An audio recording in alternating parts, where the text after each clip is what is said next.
Olha só, gente, se você está procurando emprego agora, ou vai buscar um outro emprego, tá, faz muito tempo que está numa empresa, quer mudar de empresa e vai precisar passar pelaquela tal da etapa da entrevista, né? A etapa não é muito fácil não é verdade? Então a gente trouxe aqui para você, para te ajudar, a Michele Carvalho, que é consultora de carreira e vai dar dicas para você não errar na hora da entrevista. Boa tarde, Michele. Boa tarde. Tudo bem? Tudo. Seja bem-vinda no Mercosul Rural. Obrigada. Ai, é tão bom falar de dicas para a gente não errar. É verdade, mas não é uma coisa tão fácil assim de se fazer, né? Não? Não, porque cada entrevista é uma entrevista diferente, porém toda entrevista vai ser tensa, então sempre há aquele dilema do nervosismo, né? Não tem como. Na hora da entrevista, mas eu acredito muito, né, onde eu sou consultora de carreira e passo isso para os profissionais, que a partir do momento que você, na veracidade das informações do teu currículo realmente são condizentes com aquela vaga, não tem por que você ficar nervosa, é só você realmente saber, sim, né, vagarosamente. Sim, não vem com essa, não. Você tá lá na frente do homem, lá, a menina, tudo suando, como não? Você está preocupado? Tem que se preocupar o quê? Com cabelo, perfume, sim, roupa, tanto homens comportamento? quanto mulheres, né? Tem que cada uma ter uma maneira diferente de se portar. O que não pode, assim, na primeira entrevista? É verdade que aquela primeira impressão é que fica? Sim. É verdade, mesmo, né? Com certeza. Então a mulher, né, ela sempre tem que se preocupar com não com a beleza, mas sim com o conteúdo. Então a partir do momento que a mulher vai para a entrevista, muitas vezes tem que ser bastante discreta, um terno neutro, uma camisa neutra e realmente... Nada? Decote não. Não, isso realmente não é permitido. Perfume muito doce. Sim. Também muitas os homens, barba é permitido, né? Muitas vezes você ir para uma entrevista, né, com barba, sim. Só que a barba ela tem que estar bem feita e cheiroso, etc. E quais são as dicas? Tenho curiosidade para saber. O que é interessante você falar para a pessoa que vai passar por essa experiência de entrevista? Não falar muito, falar o necessário, seu objetivo. Sim. Eu estou respondendo essas perguntas. Tá, então... Não, me corrija se eu falar besteira. Não, tá certo. Como eu comentei contigo, cada entrevista é uma entrevista diferente, são pessoas novas, enfim. Então, sempre vai existir esse nervosismo. Não tem como você não ficar nervosa em qualquer momento. Então, o que acontece? Quando você sentar de frente ao contratante, sempre procurar ter uma postura equivalente à mesma postura do que esse próprio contratante. Olhar sempre diretamente nos olhos, responder só aquilo que realmente ele está perguntando para você, não interrompê-lo na hora que ele está passando as informações em relação à oportunidade e também solicitar algumas informações caso sejam necessárias e ele não tenha esse conhecimento. Sabe, Michele, uma coisa que eu acho muito chato? Pessoas que vão falando mal do outro serviço. Ou que falam mal do outro profissional. Ah, eu não suporto isso. Isso é verdade. Quer dizer, eu não faço RH, não, mas eu já vi, já presenciei. Para mim, Viviane, é uma rotina realmente, que a partir do momento, como eu sou consultora de carreira, a partir do momento que o profissional busca realmente esse trabalho de dicas, desenvolvimento profissional, transição de carreira, claro que ele vai colocar para mim a vida dele praticamente. Precisa. Agora, isso é bom por algumas informações que ele coloca e para a organização não. Como, por exemplo, empresas têm restrições em contratar aqueles profissionais que entraram na justiça com empresas anteriores. Cada um tem uma maneira de se colocar, mas para a empresa realmente isso não é interessante. Você entende? A empresa já tem uma dúvida em relação a contratar aquele profissional. Na hora da entrevista, falar mal do ex-patrão ou da ex-empresa, não, isso é muito chato. Falta de ética, sim. Porque dá a impressão que a pessoa vai sair dessa empresa, quando sair, se sair, e vai fazer a mesma coisa. Com certeza. Vai falando mal da empresa. Sim, então não, isso realmente não pode. Não faça isso, é feio. Quais são os erros mais comuns que as pessoas cometem na hora da entrevista? Cruzar os braços, a maioria das vezes, ou se debruçar em cima das... De boné, você acredita? Sim, em cima da mesa. Então, tem que ir realmente bem trajado, porque a primeira impressão, como você mesmo mencionou, é a que fica. Então, você tem que se portar mediante a organização, tem que fazer jus ao conteúdo que tem do teu currículo, do teu desenvolvimento, da tua trajetória. Peraí, Michele, tem uma participação. Inclusive, vou até abrir o telefone para o pessoal que está nos assistindo e quiser participar. Pode fazer, né? Posso abrir o telefone, sim, né, Michele? Você fala bem, você vai ser despachada. 41 30 14 0021. Liga pra cá, faça a pergunta. Participe ao vivo com a gente. É tão gostoso ouvir sua voz, saber um pouquinho de você. A Joana de Castro está perguntando o seguinte. Ela participou de uma entrevista na semana passada, uma entrevista recente, e a pessoa que a entrevistou fez muitas perguntas sobre o que, Dudu? Pessoas íntimas. Profissão do marido, quanto ganha o marido.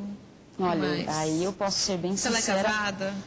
que isso depende muito da organização, porque no meu ponto de vista... Você não é obrigada a responder isso? Não, esse tipo de pergunta não necessariamente. Se ela não responde, de qualquer jeito. Eu entendi que quer saber um pouco mais da vida pessoal. Isso não tem problema. Né? Uma vez Joana, quem mandou você ser bonita, Joana? Visualizar os antecedentes, enfim. Mas eu acho que não é pertinente fazer esse tipo de questionamento, não. Tem que voltar mais para a profissão, né? A vida pessoal é uma coisa, ao lado da organização é totalmente diferente. Às vezes quando a pessoa pergunta da vida íntima da pessoa, se ela é casada, às vezes talvez, eu não sei, né? Talvez para saber se a pessoa consegue manter bons tempos duradouros de relacionamento. Agora também, Viviane, há empresas que perguntam em relação à religião. Há muito realmente restrições em religiões, enfim, mas algo que relativamente você tem que falar a verdade e nunca falar aquilo que você acredita que o entrevistador quer escutar. Né? Você tem que ser bastante realista, verdadeiro e sincero. Tudo é complicado porque as pessoas, elas precisam, na verdade é fácil falar, né? Mas tudo que é exagerado faz mal. Tem pessoas e pessoas, tem pessoas, não criticando ninguém, nada, mas aquelas pessoas muito religiosas, que às vezes acabam levando isso para o serviço. E o tempo todo está lendo uma Bíblia ou fazendo um comentário, isso realmente acaba atrapalhando o desempenho da empresa. Então, talvez por experiências dessas, que empresários já evitam. Talvez, sei lá, né? E também uma dica que eu sempre dou para o profissional, que a partir do momento que você vai para uma entrevista e realmente você tem que sentir do contratante o que ele busca naquele profissional e se realmente você tem aquele perfil desejado. Depois que você sai da entrevista, você tem que obter um feedback para saber realmente o porquê que você não entrou na organização, se é algo que relativamente você pode estar aprimorando seus conhecimentos em relação ao desenvolvimento para que isso não ocorra na entrevista futura. Então, às vezes, o profissional ele pensa que ele não pode entrar em contato com a empresa, que é uma situação incômoda, e está solicitando a informação do que porquê que está demorando para entrar em contato, porque a maioria das empresas, quando estão fazendo esse contato, estão fazendo entrevista, elas sempre falam aquela famosa frase, eu entro em contato contigo. E essa frase, ela incomoda um pouco o profissional, uma vez que o contratante ele já tem uma opinião formada, mesmo que esteja um processo seletivo, indiferente de qual o número de pessoas, é interessante ele passar um feedback. Realmente, isso vai engrandecer o perfil do profissional para que não ocorra a mesma, digamos, desgaste no profissional na entrevista futura, você entende? É legal também a pessoa, ela não é estudar, mas tem informações da empresa que ela vai fazer entrevista, né? Entrar no site da organização, né? pegar o perfil da empresa, o histórico, para poder ir preparado na hora da entrevista. Aí, com certeza, o nervosismo não vai ser tanto. Michele, então, no teu caso, assim, a tua empresa, a pessoa física procura por vocês? Sim. Vocês orientam o candidato dentro do mercado de trabalho? Desde a elaboração curricular, como eu sou especialista em desenvolvimento de currículo, então desde a elaboração curricular até o acompanhamento nas organizações, entrevistas, contato direto. Então é totalmente diferente, né? Que legal isso. Aí tem toda essa entrevista, então, com vocês entrevistam? Sim, eu primeiro faço todo um contato com o profissional para saber qual é o objetivo real dele. Então, quando você busca uma empresa de assessoramento, né, e contrata esse serviço, que é uma prestadora de serviço, você tem que ter teu objetivo formado para nós, consultores de carreira, não sair da tua linha de raciocínio. Então, eu busco trabalhar em cima daquilo que você busca realmente. Claro que dentro de uma realidade, indiferente de qual região. Nós trabalhamos na prática não funciona tanto como na teoria. Sim. Né? Tem alguma dica para driblar esse nervosismo, essa ansiedade? Olha, é muito difícil falar isso, porque acho que todo mundo fica nervoso, né? Indiferente de quem seja. Eu sempre digo ao profissional que a pessoa que está na tua frente não sabe o real conhecimento que você tem.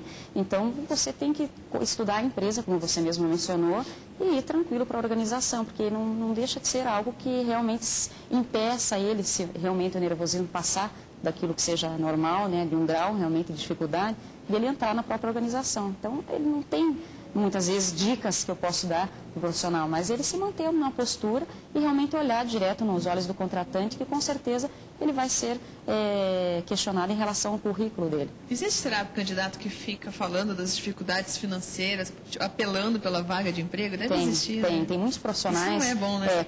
Como consultora de carreira, Viviane, eu sempre digo ao profissional que muitas vezes, quando ele está buscando uma colocação, e se ele está há muito tempo fora do mercado, é dificultoso para ele sim, Por quê? Porque ele tem uma remuneração X, diminui aquela remuneração para entrar no mercado novamente, para não ficar, realmente ter as suas atividades. E isso não é interessante, uma vez que a empresa já tem uma visão de desvalorização do perfil do profissional. Então, manter realmente aquela linha que ele tinha antes, porque se o mercado já comportou ele com aquela remuneração, não que ele seja obrigado, mas ela tem que comportar novamente. Então, nunca pode regredir, sempre aumentar, como desenvolvimento profissional, né? Você que está bem assim,